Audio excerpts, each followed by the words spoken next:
Começamos cedo, né? A produção. E o Neemias não está aqui hoje, né? Está com a vovó. Mas a Sofia está conosco, veio de viagem. Louvamos a Deus por estar junto com os irmãos. Os irmãos encontraram o texto sagrado, amém? Diz assim a palavra do Senhor. Atos capítulo 2, versículo de número 14 a seguir.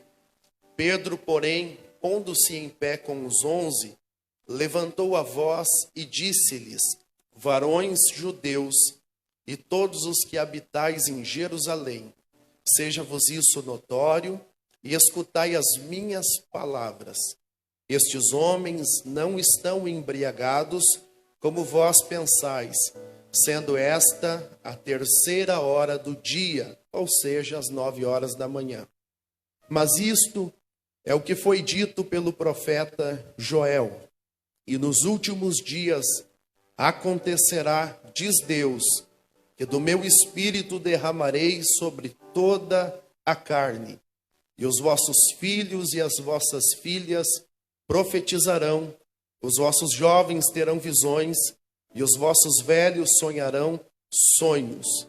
E também do meu espírito derramarei sobre os meus servos e minhas servas, naqueles dias, e profetizarão. E farei aparecer prodígios em cima no céu, e sinais embaixo na terra, sangue, fogo e vapor de fumaça.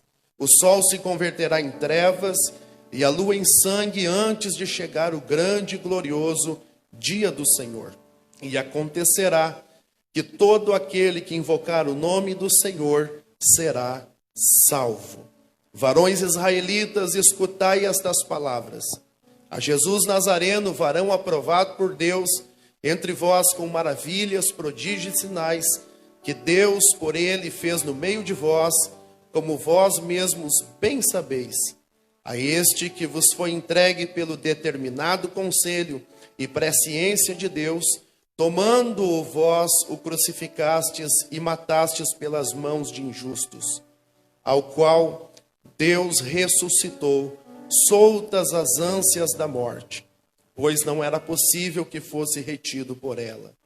Porque dele disse Davi: sempre via diante de mim o Senhor, porque está à minha direita, para que eu não seja comovido.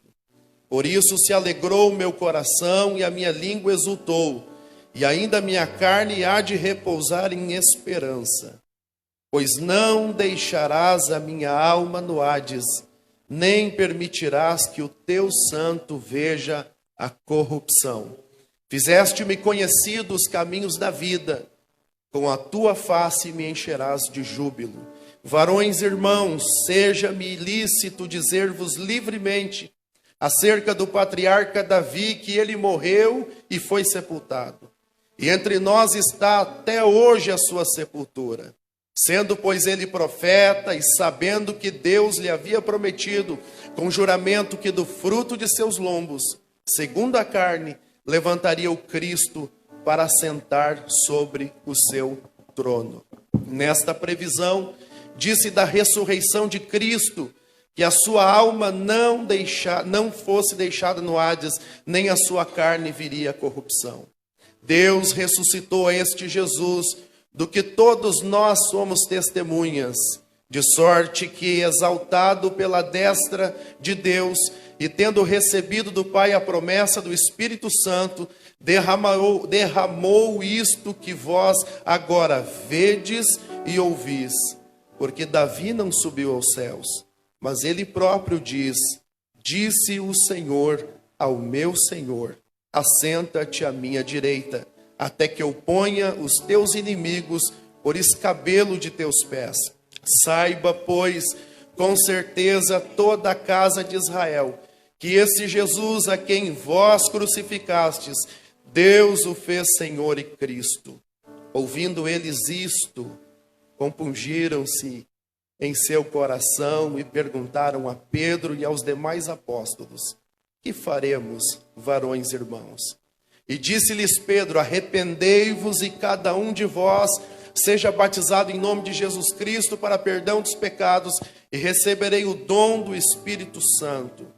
porque a promessa vos diz respeito a vós, a vossos filhos e a todos os que estão longe, a todos quantos Deus, nosso Senhor, chamar. E com muitas outras palavras isso testificava e os exortava, dizendo: salvai-vos desta geração perversa. De sorte que foram batizados os que de bom grado receberam a palavra. E naquele dia agregaram-se quase 3.000 almas. Quantos podem dizer amém? Amém. Queridos, tomem os vossos lugares no nome de Jesus. Permaneça com a sua Bíblia, se possível, aberta no texto. Aquele que não leu a Bíblia, hoje pagou no culto aqui com o pregador. Queridos irmãos, o livro de Atos dos Apóstolos foi escrito pelo médico amado e companheiro de viagem missionária do apóstolo Paulo, o Dr. Lucas, que escreveu este livro, que na verdade é um segundo volume, sendo que o primeiro volume é o Evangelho que leva o seu nome. Este livro, que é o único livro de história da igreja, é o único livro histórico do Novo Testamento e o único livro de história inspirado da igreja. Este livro, ele foi escrito a um homem chamado Teófilo, que provavelmente, segundo Lucas capítulo 1 e versículo 3, seja um homem de alta posição na sociedade romana, porque Lucas se refere a este homem como o excelentíssimo Teófilo.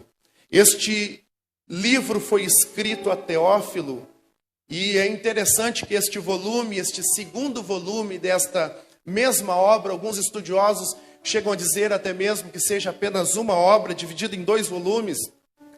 Ele começa, Lucas, dizendo: fiz o primeiro tratado, ó Teófilo, acerca de tudo que Jesus começou, não só a fazer, mas também a ensinar.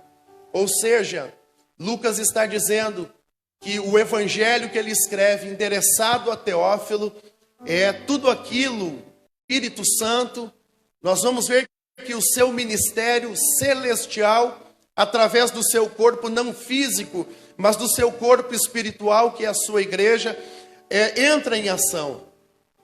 E Lucas vai dizer então que relatou a Teófilo tudo aquilo que Jesus começou a fazer e a ensinar. Se Lucas é o relato de tudo aquilo que Jesus começou a fazer e ensinar para Teófilo, Atos é aquilo que Jesus continuou fazendo e continuou ensinando através do seu Espírito Santo, através da sua igreja. O livro de Atos dos Apóstolos, meus irmãos, eu gosto da definição, da síntese do teólogo pentecostal Meyer Pirman, que sintetiza o livro de Atos dos Apóstolos em 3 palavras.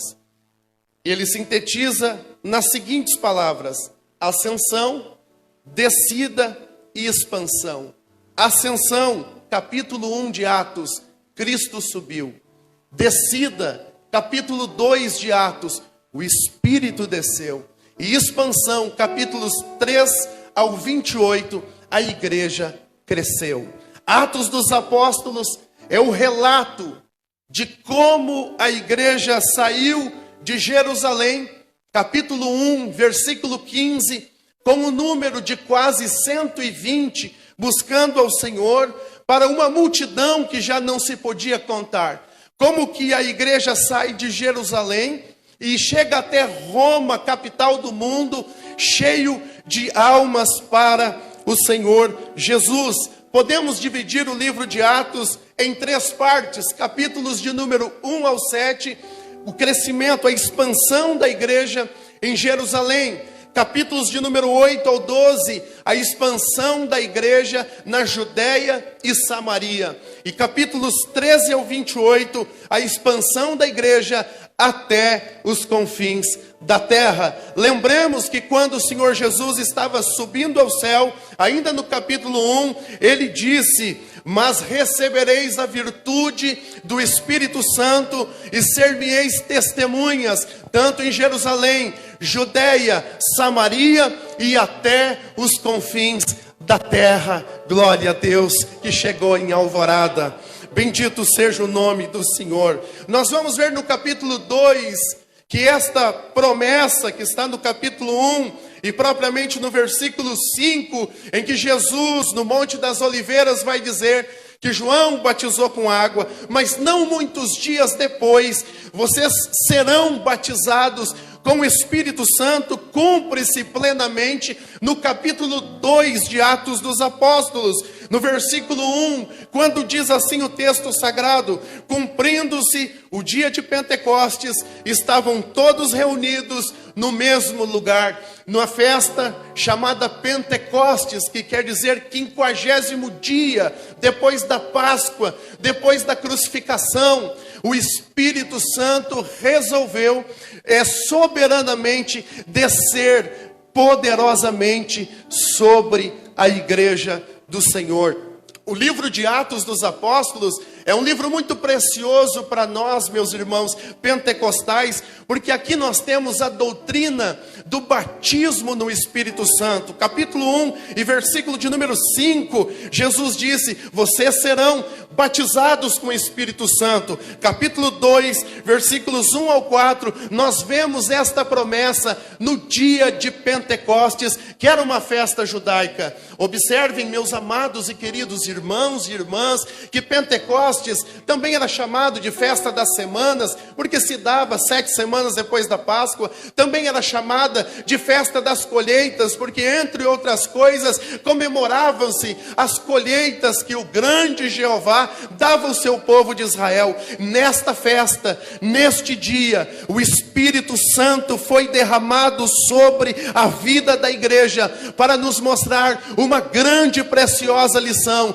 que não haverá crescimento da igreja, que não haverá uma grande colheita de almas no reino de Deus sem que haja um poderoso avivamento espiritual, sem que haja um poderoso derramamento do Espírito Santo. Foi lido aqui na palavra de introdução sobre a profecia do profeta Joel, que falaremos daqui a alguns instantes, no capítulo 2, versículo 27, 28 e 29, a promessa de que Deus um dia derramaria. E eu gosto deste termo. Os estudiosos dizem que este termo, derramar, significa ou mostra, nos revela-nos o período pré-Pentecostes e o período pós-Pentecostes. Pré-Pentecostes, antes do derramamento do Espírito Santo. No dia de Pentecostes, nós vemos a ação do Espírito Santo limitada sobre certas pessoas, sobre certos tipos de pessoas, de uma forma limitada. Mas depois deste dia, meus amados irmãos,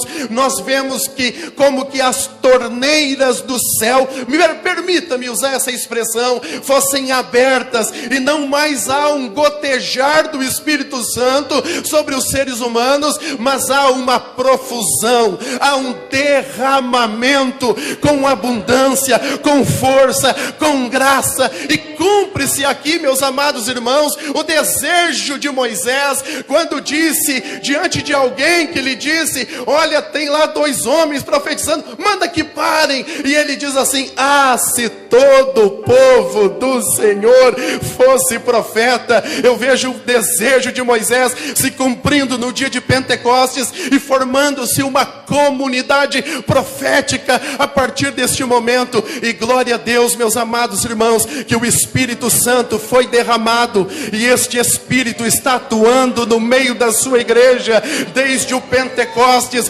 passando períodos terríveis da história da igreja. E no ano de 2023, há jovens ainda sendo cheios do Espírito Santo em Candelária.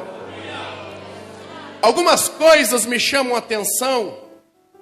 Primeiro, e cumprindo-se o dia de Pentecostes, estavam todos reunidos no mesmo lugar. Versículo 2, e de repente, mostrando aqui o aspecto soberano do Espírito Santo, que não teve hora marcada, não teve momento, não teve hora da revelação, não teve hora da manifestação do Espírito. Soberanamente, enquanto eles estavam reunidos como igreja, o Espírito Santo vem poderosamente sobre eles. De repente, veio do céu um som veemente, impetuoso. Aqui uma manifestação audível do derramamento do Espírito Santo, e o vento é um dos símbolos do Espírito Santo, que fala, meus amados irmãos, sobretudo da soberania, da liberdade e da inescrutabilidade do Espírito Santo.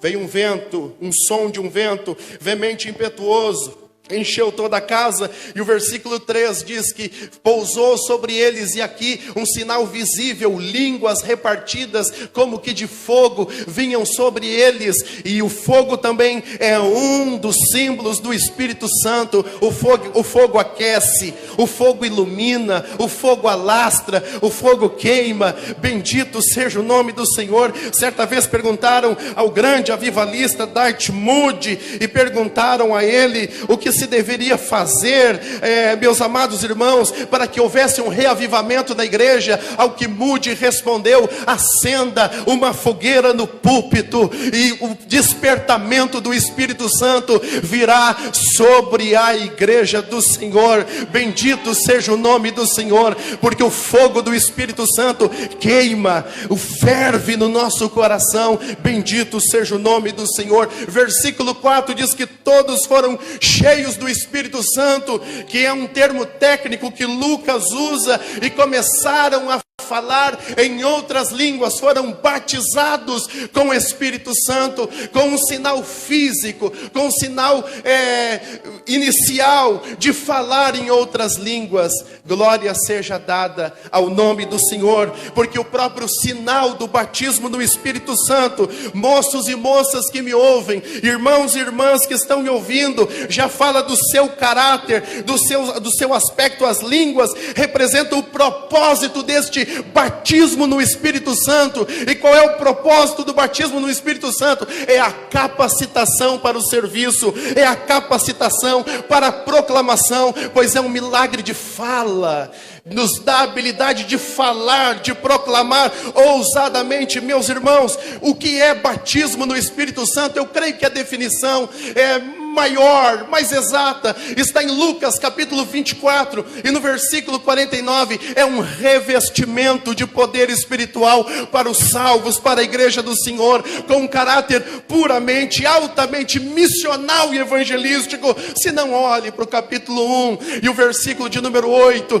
que o Senhor Jesus diz: vocês vão receber o poder do Espírito Santo, e ser-me-eis testemunhas, tanto em Jerusalém, Judeia, Samaria, e até os confins da terra. Sobretudo, meus amados irmãos, eu acredito que ainda há alguns propósitos do batismo no Espírito Santo, como por exemplo, o senso, como diz o Dr. Martin Lloyd Jones, de maravilhamento em Deus. Diz o capítulo 10, versículo 46, que na casa de Cornélio, eles foram batizados com o Espírito Santo, e falavam em línguas, e magnificavam a Deus. No capítulo 2, no Pentecoste judaico, aqui em Jerusalém, eles falavam em língua, e magnificavam, e falavam das grandezas do Senhor. Mas o propósito mais alto, senhoras e senhores, do batismo no Espírito Santo, e a Assembleia de Deus é prova disso, pastor Euclides, é que o batismo no Espírito Santo acende uma fogueira e capacita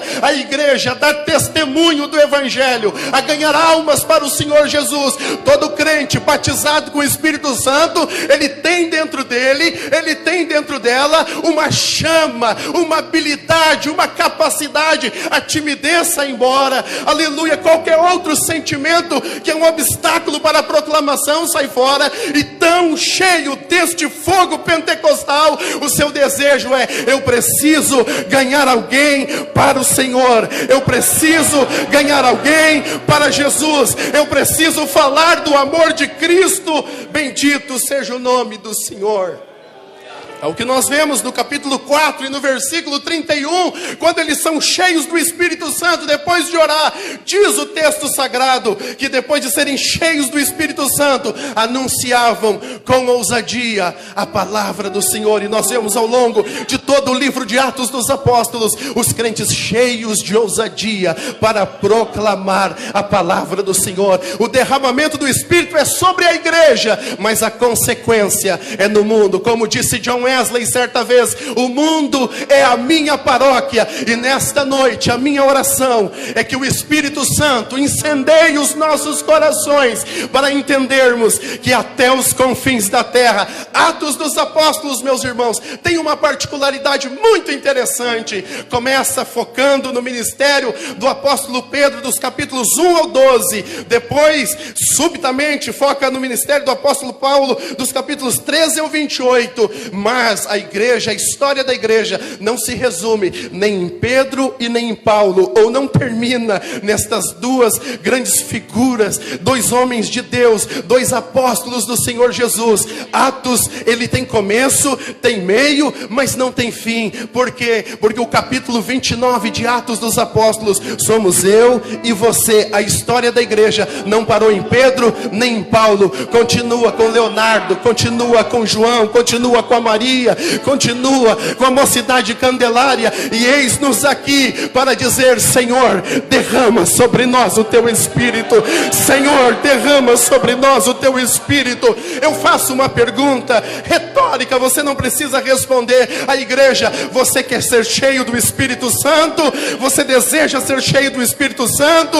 Mas eu quero dizer uma coisa: Jesus derramou o seu Espírito sobre a igreja para alcançarmos o mundo, para ganharmos vidas para o Senhor, para termos uma fome evangelizadora. E glória a Deus, porque na Assembleia de Deus há liberdade para que o Espírito Santo possa trabalhar. Diante deste fenômeno do batismo no Espírito Santo, nós vemos que assim como este foco de avivamento nos Estados Unidos, o derramamento do Espírito Santo chama a atenção que uma multidão vem ao redor e divide-se ali entre aqueles que estavam pasmados e maravilhados, aqueles que zombavam e aqueles que estavam perplexos.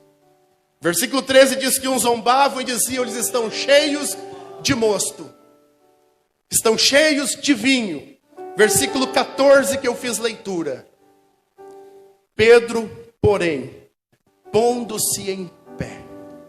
E eu quero pregar nesta noite sobre o sermão de Pedro, o sermão pentecostal.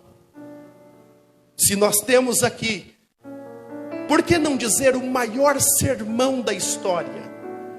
Por que não dizer, meus irmãos, o sermão que arrebatou das mãos do diabo quase 3.000 almas? Atos dos Apóstolos, Leonardo, é o livro dos sermões. Mas o sermão de Pedro me encanta. E lendo o livro do Dr. Martin Lloyd Jones, Pregação e Pregadores, ele diz algo interessante que chamou-me muita atenção. E disse: verifique na história dos grandes avivamentos espiritual. Todos eles, sem exceção, foi marcado por um retorno às Escrituras. Foi marcado por pregação bíblica. Foi marcado por pregação cheia do Espírito Santo. Pregação com vida. Por exemplo, meus irmãos, a Inglaterra, no século 17, quando a igreja estava indo à ruína, e os pregadores saíam do púlpito, iam para o bar e já não acreditavam mais naquilo que estava pregando. Levantou-se alguns homens, dentre eles John Wesley, Charles Wesley, seu irmão, George Whitefield, que começaram a orar e buscar a face do Senhor pela madrugada, e cheios do Espírito Santo, pregaram palavras poderosas vindas do Espírito Santo. Eu creio piamente que a pregação é o meio pelo qual o Senhor salva pecadores. 1 Coríntios capítulo 1, versículo 21, a última parte, Paulo vai dizer: aprove ao Senhor salvar os crentes pela loucura da pregação. Marcos capítulo 16 e o versículo 15, no texto da grande comissão,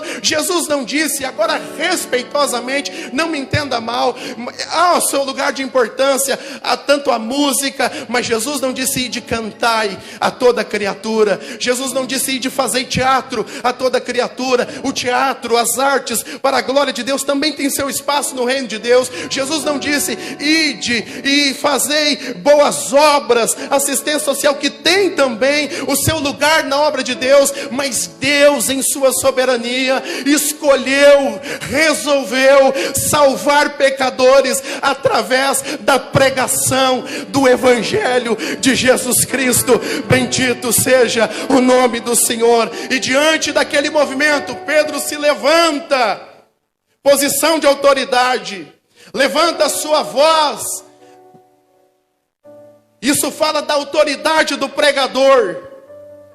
E ele começa desfazendo um erro, um equívoco na mente dos seus ouvintes, no pensamento dos seus ouvintes, diz: estes homens não estão embriagados como vocês pensam, porque é 9 horas da manhã. E aqui no versículo 16, Pedro começa a pregar. E a primeira coisa que Pedro faz é apresentar um texto.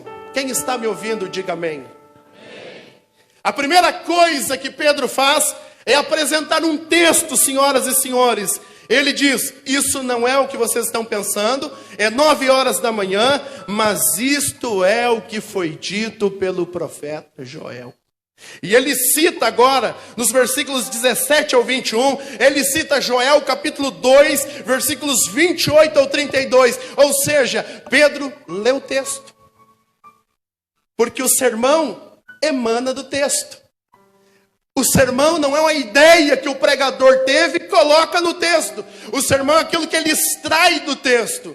Você já viu alguém pregar e dizer: olha, eu já tenho uma palavra, só não tenho o texto. Não tem nada, porque o texto é o alicerce do sermão, é a estrutura do sermão. E Pedro, ele apresenta o texto. Olhe para cá, em nome de Jesus. Ele começa no versículo 16 dizendo: isso é o que foi dito pelo profeta Joel. E ele apresenta o texto dizendo: nos últimos dias acontecerá, diz Deus. Ou seja, o que está escrito no profeta Joel é o que o próprio Deus falou. Pedro era um pregador que acreditava na inspiração bíblica, que foi o Espírito Santo que inspirou homens para pregar o santo evangelho, para escrever a palavra de Deus. Escute o que eu quero dizer para você. Eu não tenho dúvida nenhuma, aleluia, de que Deus está falando com a sua igreja. Não é porque eu estou aqui, é porque o texto está sendo lido, é porque o texto está sendo pregado, e Deus fala, e fala através da sua palavra. Pedro apresenta o texto, e apresentar o texto, no final, no versículo 21, depois de dizer do derramamento do Espírito Santo, ele termina com a citação de Joel, no versículo 33 do capítulo 2, que diz: e acontecerá que todo aquele que invocar o nome do Senhor será salvo. Será? Depois de ler o texto, ele vai explicar o texto. E ao explicar o texto, nos versículos 22 ao 24, ele vai dizer qual é o nome deste Senhor, que aqueles que invocam são salvos. E ele começa, por favor, acompanhe comigo o versículo 22. Varões israelitas, escutai estas palavras. Jesus Nazareno, varão aprovado por Deus entre vós, com maravilhas, prodígios e sinais que Deus fez por meio dele, que Deus por ele fez no meio de vós, como vós bem sabeis. Ele vai dizer que o nome pelo qual os homens devem invocar para ser salvo é o nome de Jesus. E aqui o apóstolo Pedro vai falar, em primeiro lugar, sobre a vida de Cristo, a vida de Jesus, varão aprovado, que fez boas obras, prodígios e sinais. Versículo 23, ele vai falar sobre a morte de Cristo.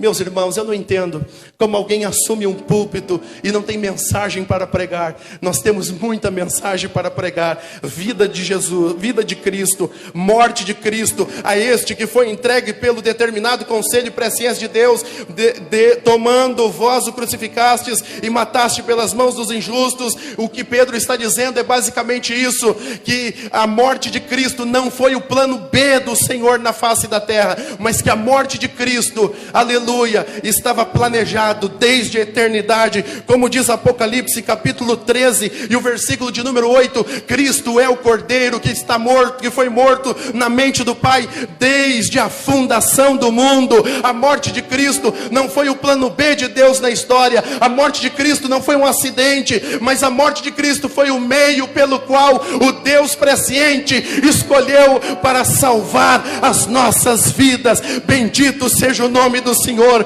porque Pedro, ele lê o texto, Pedro, ele fala da vida de Cristo, ele fala da morte de Cristo, através da cruz de Cristo, é que nós temos acesso à vida eterna, meus irmãos. O Evangelho não é o que o homem faz para Deus, o Evangelho é o que Deus fez pelo homem, através de Cristo Jesus, na cruz do Calvário. Glorificamos ao Senhor, porque a cruz mostra, nos revela-nos a doutrina da substituição. Ele morreu em nosso lugar, ele foi o Cordeiro sem pecado, e bendito seja o nome do Senhor, porque Cristo foi à cruz para pagar o preço pelo nosso pecado. A cruz de Cristo foi vicária, foi dolorosa, mas também foi substitutiva. Ele morreu no meu e no seu lugar. Pedro continua no versículo de número 4, ele já tinha falado da vida de Cristo, da morte de Cristo, o Senhor, o qual eles deveriam invocar para ser salvo, e agora no versículo 24,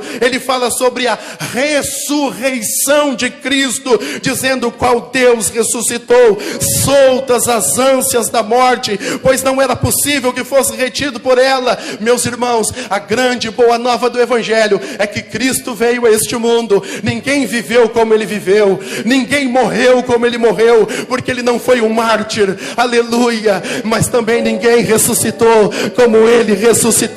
Ele ressuscitou para nunca mais morrer, ele está vivo. A verdade do Aviva Candelária, a verdade que nos traz aqui em um feriado de carnaval, enquanto muitos estão na drogadição, na prostituição, na festa da carne, você está aqui na festa do Espírito, sendo cheio do Espírito Santo. É porque um dia a cruz esteve ocupada, mas hoje o túmulo está vazio. Bendito seja o nome do Senhor. Como diz em Mateus 28, meus irmãos, nos primeiros versículos, quando as mulheres choravam pelo corpo de Jesus, ao que o anjo disse: ele não está aqui, ele já ressuscitou. A verdade poderosa é que nós podemos cultuar a Deus com alegria, porque o túmulo está vazio, Cristo está à destra do Pai, a igreja continua marchando sobre a terra, e nós estamos cheios do Espírito Santo, porque ele venceu, ele pagou o preço pelo nosso pecado, ressurgiu ao terceiro dia, como diz as Escrituras, e a igreja é viva, porque serve um Cristo que é vivo. Se não, olhe para o texto, nos encaminhando aos 15 minutos finais, 30 minutos finais. Pedro leu o texto, amém? Irmãos, não sei fazer outra coisa senão pregar a palavra. Pedro leu o texto, amém? Pedro explicou o texto, versículos 22 ao 24. E agora no versículo 25, depois de falar da ressurreição de Cristo, versículos 25 ao 28, olhe para a sua Bíblia, porque mais importante do que o pregador é a palavra. Mais importante que o mensageiro é a mensagem.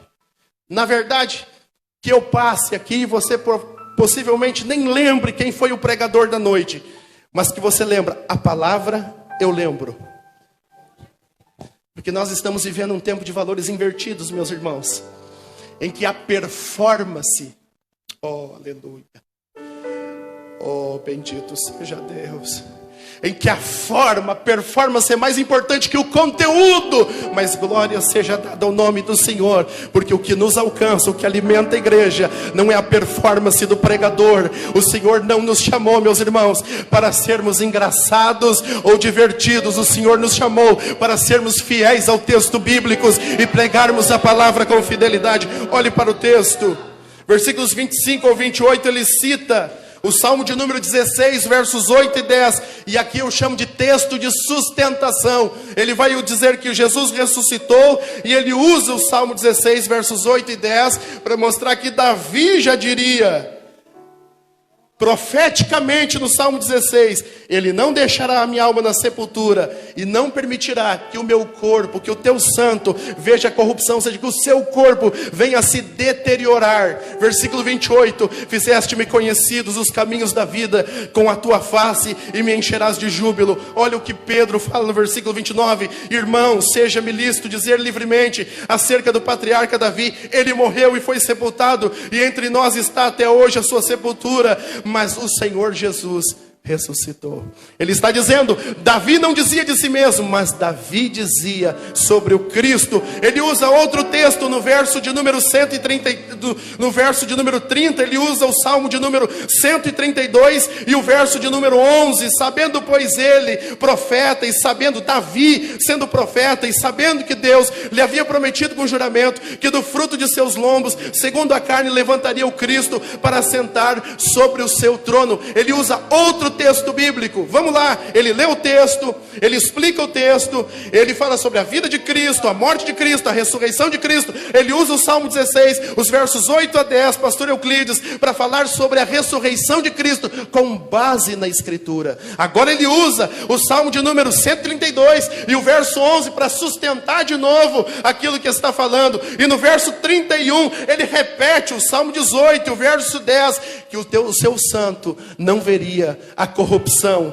Sabe o que é isso, meus irmãos? É que o sermão de Pedro é um sermão comprometido com o texto bíblico, é um sermão cristocêntrico. Meu Deus do céu, aleluia. A mensagem que salvou, que arrebatou quase 3.000 almas das mãos do diabo para o reino de Deus. Em primeiro lugar, foi uma mensagem fundamentada no texto bíblico. Segundo lugar, foi uma mensagem cristocêntrica. Meus irmãos, vida de Cristo, morte de Cristo, ressurreição de Cristo, não tem outro jeito. Aleluia, glória a Deus. Bendito seja o nome do Senhor. Porque a gente vê alguém querendo inventar alguma coisa nova, uma performance diferente, talvez mais divertido, talvez mais alegre, ou talvez vamos fazer alguma coisa. Meus amados irmãos, a pregação mais poderosa da Bíblia era uma pregação comprometida com a Bíblia, com o texto sagrado, e era uma pregação cristocêntrica. A minha oração, porque o avivamento vem, aleluia, glória a Deus, e almas são salvas através da pregação cristocêntrica, dos louvores cristocêntricos, de uma igreja cristocêntrica. E a minha oração nesta noite sobre a igreja de Candelária é que Deus continue nos avivando, para que sejamos cheios do Espírito Santo e que sejamos cristocêntricos em nosso sermão, cristocêntrico em nossos louvores, cristocêntrico, meus irmãos, em nossa forma de agir, pois Cristo é o centro da história. A história é dividida em antes e depois de Cristo. Cristo é o centro da Bíblia, Ele é a chave hermenêutica para entendermos as Escrituras, Ele é o centro da igreja, Ele é o centro da minha e da sua vida. Glória seja dada a Deus. Bendito seja o nome do Senhor. Bendito seja o nome do Senhor. Bendito seja o nome do Senhor. Aleluia. Nós vemos sendo pregado tantas coisas. Eu me recordo um dia, pastor Euclides, que eu fui pegar a televisão e ligar e vou dizer, vou colocar em um canal evangélico para ouvir uma pregação em um domingo, depois da escola bíblica dominical. Eu botei um, e não vou falar o nome por ética, e estava lá falando sobre tantas coisas, mas não tinha Cristo. Aí botei outro, eu disse, agora vou ouvir o evangelho, e não tinha Cristo. E botei outro e não tinha Cristo, e coloquei outro e não tinha Cristo. E as nossas músicas estão eivadas de eu vou dar a volta por cima e vai ter sabor de mel, e a música que faz afago no eu, no egocentrismo humano. Mas bendito seja o nome do Senhor esta noite, que me reveste de autoridade a dizer para a igreja de Candelária, pregue Cristo, cante Cristo, ensine sobre Cristo, que Cristo seja o centro dos nossos cultos, e nós veremos um poderoso avivamento espiritual.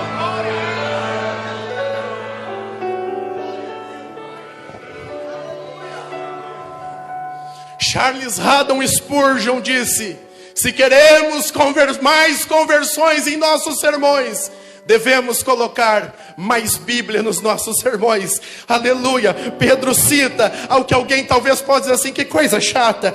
Salmo 16, versos 8 ao 10. Salmo 132, verso de número 11. Repete de novo o Salmo 16, aqui o verso 10. No versículo 34 ele usa o Salmo de número 110 e o versículo de número 1. Pedro era um pregador chato, mas um pregador comprometido com a Escritura. Porque, meus amados irmãos, não é pregação coach, não é pregação de frase emocional, motivacional, por melhor que seja para o teu momento, que vai te colocar para cima, fazer você entender o propósito de Deus para a sua vida, fazer você ser cheio do Espírito Santo, sair daqui avivado. Mas é a mensagem cristocêntrica, é a mensagem bíblica. Há poder na palavra de Deus, há poder na Escritura. Eu não confio em mim mesmo, eu não confio nas minhas habilidades. Eu vim a estas 2 noites dizendo: Senhor, eu não tenho nada, mas eu creio no poder da tua palavra. Eu creio no poder da tua palavra.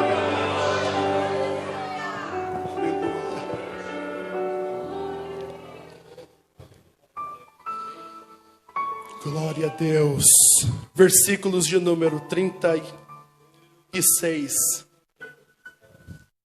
Depois de ler o texto, depois de explicar o texto, agora Pedro vai fazer uma coisa: ele vai aplicar o texto. Entendeu? Primeiro ele lê o texto, depois ele explica o texto, e agora ele aplica o texto, porque o sermão é uma ponte de 2 mundos. Eu sinto a graça de Deus entre o mundo bíblico e o mundo contemporâneo. Pastor Isaltino Gomes Coelho Filho, em saudosa memória, pastor Batista, disse que certa vez um irmão convidou um amigo não crente para ir à igreja, e ao término do culto, perguntou a ele: você gostou do culto? Ele disse: eu adorei o culto, estava muito bom. As músicas estavam lindas, a pregação sobre Noé então foi extraordinária. Eu só não entendi uma coisa. Ao que o amigo respondeu: o quê? Eu só não entendi o que tem a ver a vida de Noé comigo. Esse é o erro daquele que não aplica o texto. E Pedro vai falar: saiba, pois, com certeza, toda a casa de Israel, que esse Jesus, a quem vocês crucificaram, Deus o fez Senhor e Cristo. Ele fala da exaltação de Cristo, meus irmãos, do senhorio de Cristo. Vocês são culpados da morte de Cristo. E diz o versículo de número 37, para nos encaminharmos para o final: ouvindo eles isto, compungiram-se em seu coração e perguntaram a Pedro e aos demais apóstolos: que faremos, varões, irmãos? Aqui, compungir no grego, no original, meus irmãos, é cortar, dar uma ferroada, que queria dizer fortes emoções. Ou seja, a palavra cortou o coração dos ouvintes. Eu tenho que me lembrar de Agostinho de Hipona, quando disse: feriste-me com a tua palavra e eu te amei. É quando a palavra ferroa. O que o texto está querendo dizer, mais ou menos no sentido original, é como se a pregação de Pedro fosse um punhal e tivesse cravado no coração dos ouvintes, e eles começaram a dizer: realmente nós judeus somos pecadores, negamos esse Cristo que foi ressuscitado segundo a Escritura, que morreu no nosso lugar, que foi varão aprovado por Deus. Nós reconhecemos que a Escritura do Antigo Testamento falava sobre ele, e agora o que nós vamos fazer?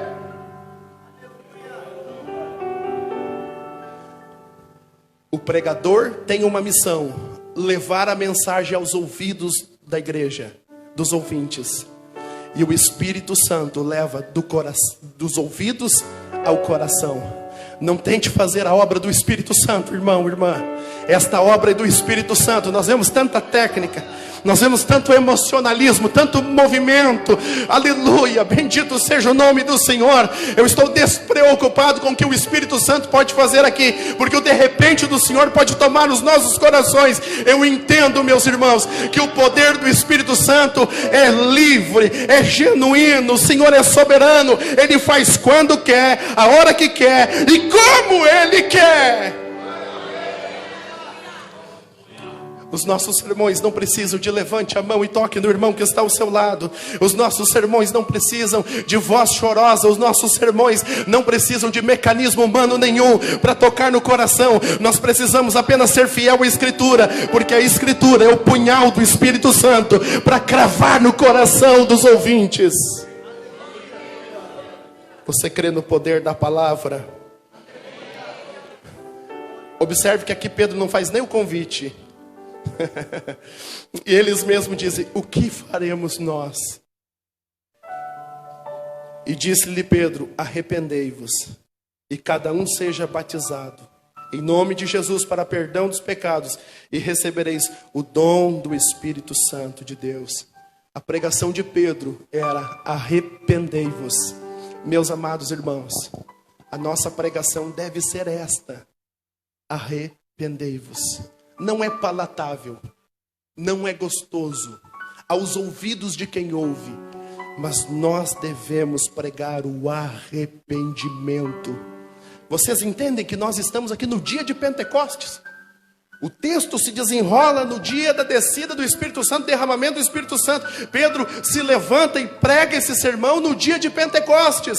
O Espírito Santo, o avivamento, promove pregação bíblica, cristocêntrica, comprometida com a Escritura. E no derramamento do Espírito Santo, a abundância de pregação sobre o arrependimento. Eu sei que nós queremos ouvir outra coisa, e o que nós queremos ouvir é o boa vida nesta terra. Nós queremos ouvir chave de vitória. Nós queremos ouvir, a nossa natureza, a minha, senhoras e senhores, gosta de um afago, gosta dessas coisas. Mas a mensagem de Jesus era: arrependei-vos. A mensagem de João Batista era arrependimento. A mensagem de Pedro era arrependimento. A mensagem de Paulo era arrependimento. A mensagem dos grandes evangelistas que pisaram nesta terra, como Billy Graham, era arrependimento. Nós devemos entender que somos pecadores e que devemos ouvir esta voz de Deus falando conosco: arrependei-vos, arrependei-vos, arrependei-vos. O mundo não precisa de bênção, o mundo não precisa de prosperidade, o mundo não precisa ouvir a mensagem do arrependimento. No grego, metanoia, mudança de pensamento, mudança de entendimento. É necessário abandonar os seus pecados, os seus comportamentos, as suas atitudes que afrontam a Deus, a sua vã maneira de viver em arrependimento, ter uma vida consagrada ao Senhor. Bendito seja o nome do Senhor.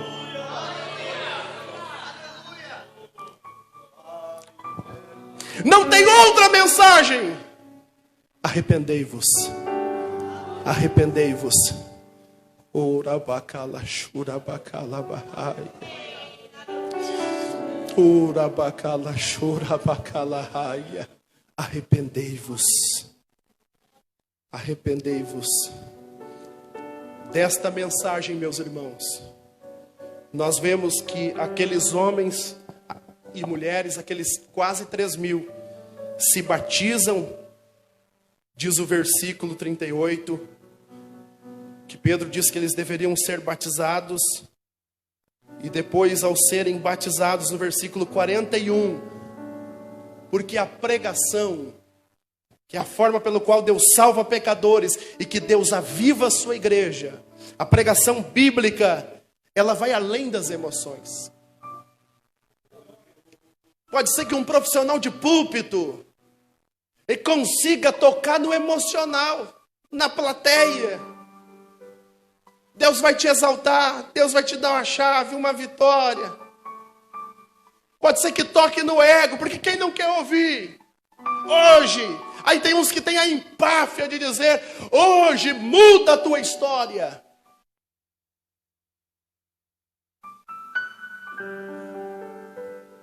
Estou sentindo Deus. Aleluia. Pode ser que vocês já viram que quando diz assim, pregador fulano de tal, que revela CPF, a igreja abarrota, irmãos. Porque nós queremos algo diferente. Mas é o evangelho que produz salvação. É só o evangelho que produz salvação. Eu já vi nascer muitos emocionados de movimentos espúrios, que glória a Deus, nós não vemos por aqui, mas em muitos lugares emocionados nascem. Mas com o sermão de Pedro, que é o sermão que nós pregamos, meus irmãos, diz que de sorte foram batizados os que de bom grado receberam a palavra. E o batismo naquela época era iniciação, ou é até os dias de hoje, é o rito de iniciação na fé cristã, é a confissão pública do novo nascimento. Mas se batizar naquela época não era popular como nos dias de hoje, não era palatável como nos dias de hoje, e eles se batizaram. Observe, meus irmãos, que no capítulo 8, no versículo 12, quando Filipe prega em Samaria, eles também se batizam. Capítulo 8, versículo 38, para aquele eunuco no caminho daquela estrada, ele também se batiza. Observe que Saulo, ainda sendo chamado seu nome judeu, no capítulo 9, no versículo 18, após receber a mensagem, também é batizado. Nós vamos ver, meus irmãos, que ao longo da história de Atos, todos aqueles que ouviram o evangelho decidiram-se poderosamente por Cristo Jesus, unindo-se à igreja do Senhor. Bendito seja Deus. Deus honra a pregação que honra a Deus. Deus honra a mensagem que é fundamentada na Escritura Sagrada. E para nós terminarmos, meus irmãos, quase 3.000 almas são salvas. E o versículo de número 42 diz: e perseveravam na doutrina dos apóstolos, na comunhão, no partir do pão e nas orações. Irmãos, foi o apóstolo Pedro, em sua primeira epístola, que disse que a mensagem é como uma semente que gera vida. E ela gera vida para levar os ouvintes ao batismo, e ela gera vida para levá-los a não só a iniciar na fé cristã, mas a perseverar na fé cristã. Por favor, se coloque de pé em nome de Jesus. Glória seja dada ao nome do Senhor. Glória seja dada ao nome do Senhor. Você não precisa acompanhar comigo, mas no livro de Atos dos Apóstolos, o crescimento da igreja é o crescimento da pregação bíblica. Olhe para cá, para nós orarmos juntos. O crescimento da igreja é o crescimento da pregação bíblica. Se não, olhe para o capítulo 6, versículo 7, que diz assim: e crescia a palavra de Deus, e em Jerusalém se multiplicava o número dos discípulos. Glória a Deus.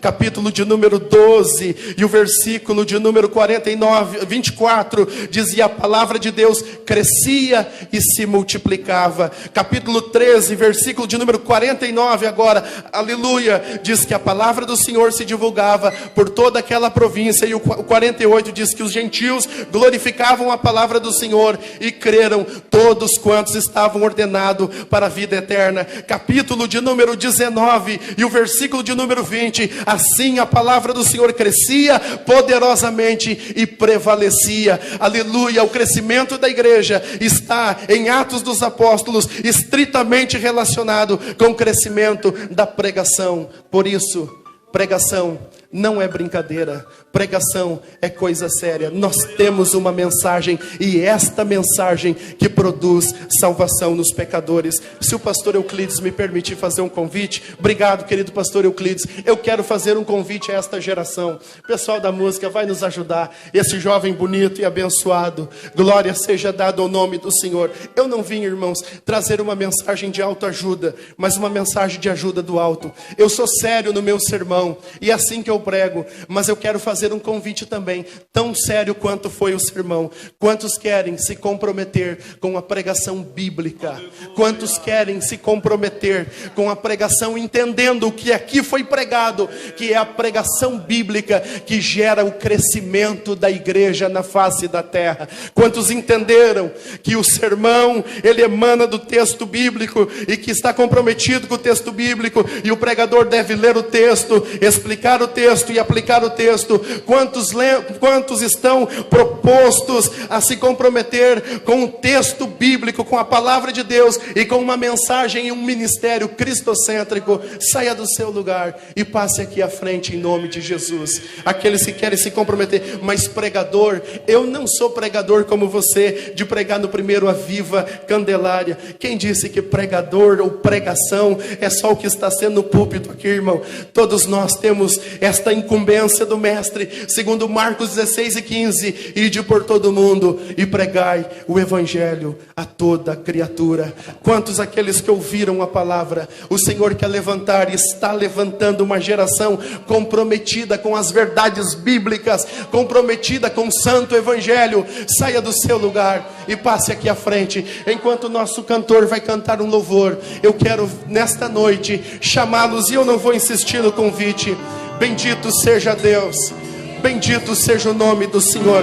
Saia do seu lugar e corra aqui à frente. Oh, bendito seja o nome do Senhor.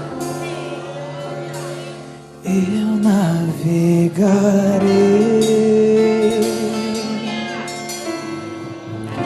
no oceano do Espírito. Eu quero chamar jovens aqui à frente, que estejam comprometidos com a simplicidade do evangelho e com a fidelidade à pregação da palavra de Deus. Saia do seu lugar e corra aqui à frente. Eu navegarei no oceano do Espírito, Espírito de Deus. e ali adorarei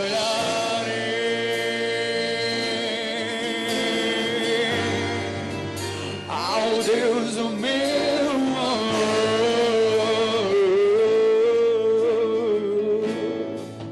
Espírito, Espírito,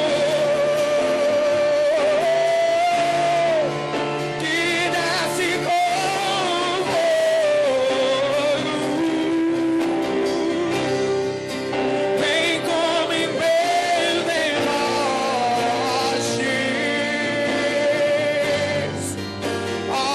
enche-me de novo.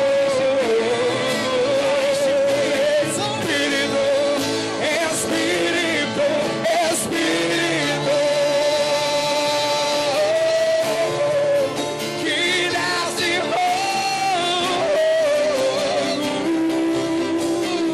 Glória a Deus. vem como em Pentecostes,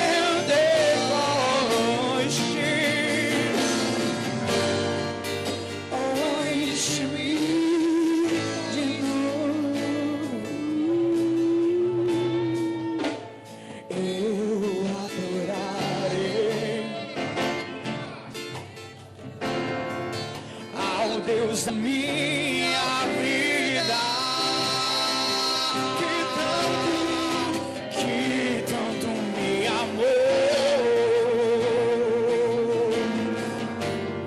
sem nenhuma explicação.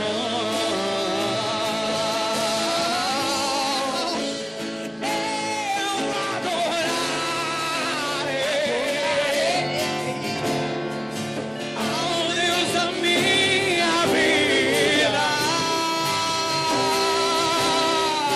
que tanto me amou, sem nenhuma explicação.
vamos orar neste momento.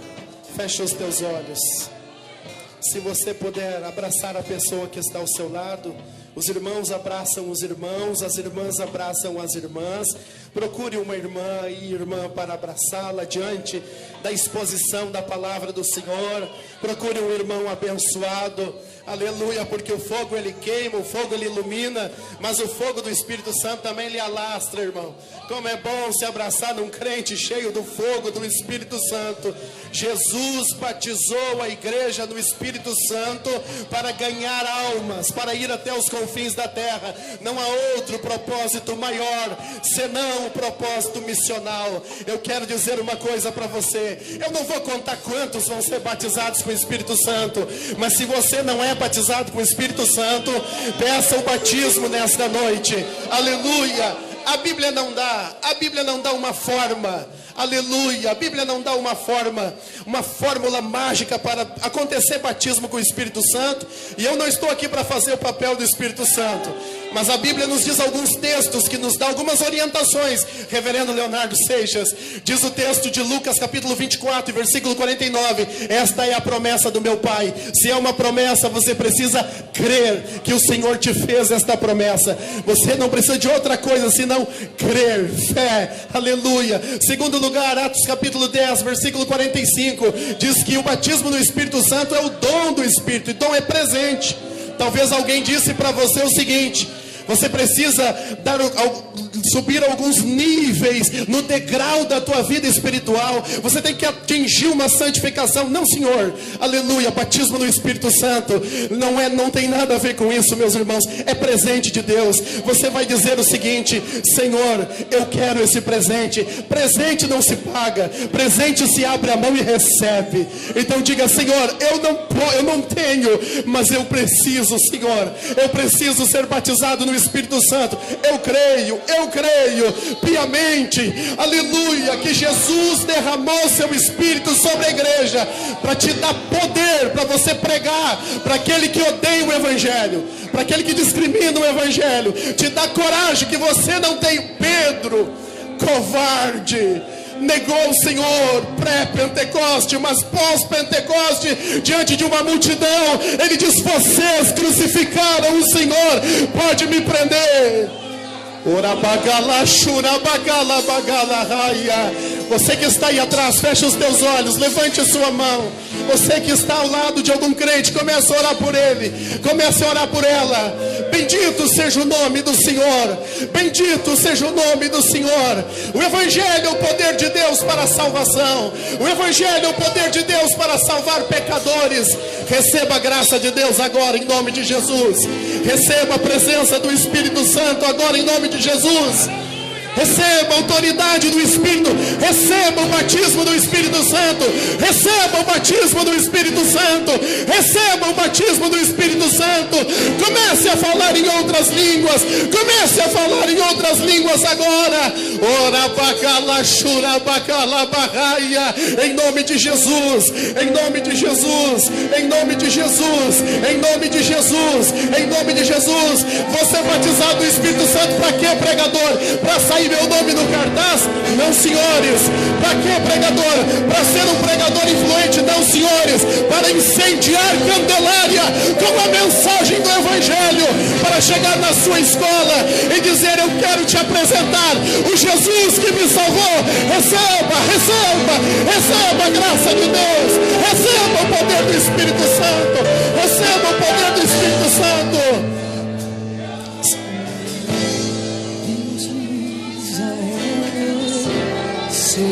Glória a Deus.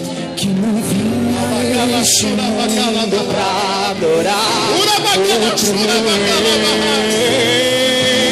Faz de novo, Senhor. Faz de novo, Senhor. Faz de novo, Senhor. Faz de novo, Senhor. Faz de novo, Senhor. Todos que são contra ti, ó Jeová.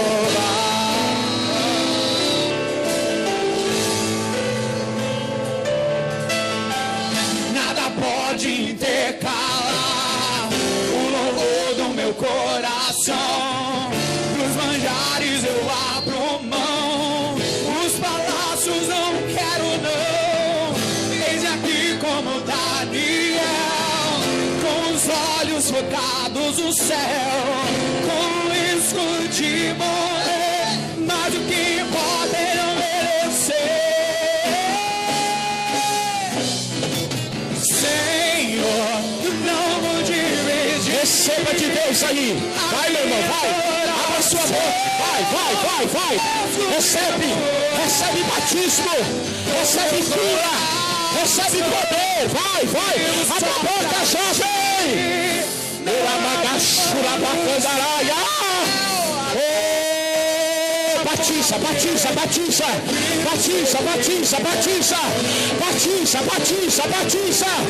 Batiza. Nada pode intercalar o horror do meu coração. Batiza. Os palácios. Vai, meu irmão, abre a sua boca. Eis aqui com os olhos focados no céu, com risco de morrer, mas o que importa? Enche a juventude. Batiza. Vai, irmão. Adore.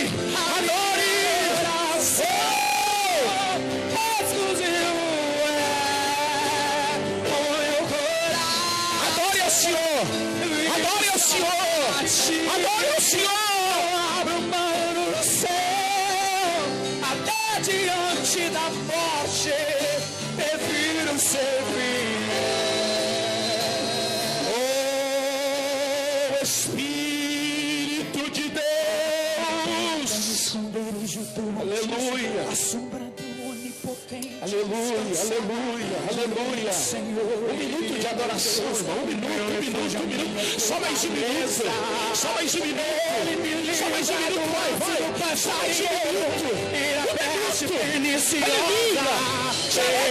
cobre com sua glória. E debaixo de adorando ao Senhor. estarei 1 minuto adorando a Ele. temos. Enquanto tu adora que Ele está visitando a tua casa, a tua vida, a tua família. 1 minuto. Na escuridão, nem mortandade que assole ao meio-dia. Não importa quantos caiam do meu lado, direita, esquerda, eu sou protegido. Se eu for fiel, eu moverei o céu. Ele envia anjos para me guardar. A minha adoração exclusivo é o meu coração. Eu vivo só pra ti. Aleluia. Abro mão do céu, até diante da morte, prefiro servir.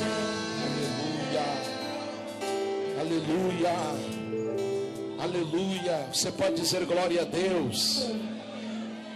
Aleluia. Deus te abençoe, meu irmão. 1 minutinho em pé nessa noite. Nós queremos agradecer a presença de todos vocês, mas queremos contar com vocês amanhã em nome de Jesus, para ouvir a palavra de Deus. Traga um amigo, traga um visitante, que amanhã tem mais da parte de Deus. Irmãos, a saída será aqui pelo lado. Nós temos um lanche para vender e oferecer aos irmãos. E amanhã às 19 horas da noite estaremos aqui novamente para glorificar o nome do Senhor. O evangelista Anderson Rigo estará pregando, Conjunto Aliança, e o coral misto vai estar cooperando e glorificando o nome do Senhor Jesus. Deus abençoe a vida de todos os irmãos. Nós estamos despedidos na paz do Senhor.